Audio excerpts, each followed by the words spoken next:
Usa ka kagay-anon nga medical frontliner nga nakadestino sa London sa United Kingdom ang namatay human nga natakbuyan sa sakit nga COVID-19. Ang storya sa iyang kabayanihan atong sayron sa live report ni Cyril Chavez. Cyril.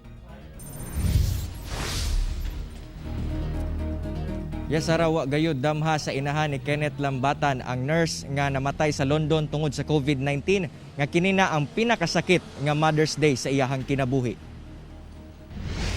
Nak, we will see you soon, Nak. We will see you soon. Nak, this is temporary. Goodbye, Nak.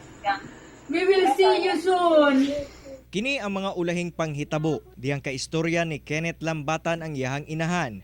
Si Kenneth, usa ka kagay-anon nga medical frontliner nga nakadestino sa London kung asa niya nakuha ang makamatay nga sakit nga COVID-19. Matod sa iyang igsuon nga si Ezel, usa ka malipayon, manggihatagon ug mapinanggaon nga igsuon si Kenneth. I know my brother as somebody who is generous, somebody who is fun-loving, and also who is kanang caring for sa iyang family. Kung generous ako ang brother. Nagserbisyo sulod sa 8 ka tuig si Kenneth, isip nurse sa NMMC sa Cagayan de Oro City ug mibalhin sa London human nga nahatagan og oportunidad sa maong syudad. Nahimo siyang cardiac research nurse sa St. George Hospital sa London ug sa diyang mibuto ang pandemya sa COVID-19, nahimo siyang bed manager sa COVID-19 ward sa maong ospital. So ni ana sa mga ayaw ayaw pagpaka-hero, ayaw na kanang kuan ulit na lang dito sa Pilipinas, ana pursue other career, kanang ayaw na pagkuan dira kanang delikado. But my brother, knowing who he is, very assertive, and also he learned to love his work, and ni ana siya kanang dili pwede, this is my sworn duty. Apan human ang pipila ka adlaw, nakasinati siya og mga simptomas sa COVID-19. Busa nagpa-admit kini. Dito na sayrang nagpositibo di ay siya sa maong sakit. Milabay ang 18 ka adlaw sa ospital, apan wa siya naayo og sa katapusan, nakabsan sa iyang kinabuhi. Pwede ba ma-extend?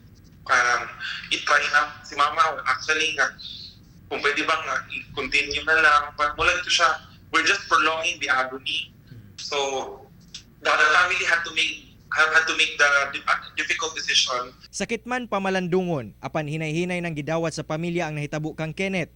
Sanglit wala lamang siya nihimo sa iyang trabaho isip nurse, apan nahimo pa siyang modernong bayani tungod sa iyang pakigbisog sa COVID-19.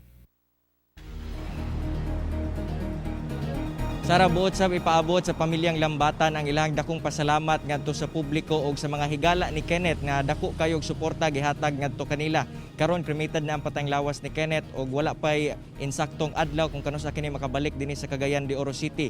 Hinuon adunay pagahimuon nga funeral rites karong umaabot nga May 22 diya sa London, kauban ang mga higala og colleagues ni Kenneth og kini ipakita pod ngadto sa kini nga pamilya niya diri sa Cagayan de Oro City. Sara. Okay, atong pahasubo sa pamilyang Lambatan. Daghang salamat, Cyril Chavez.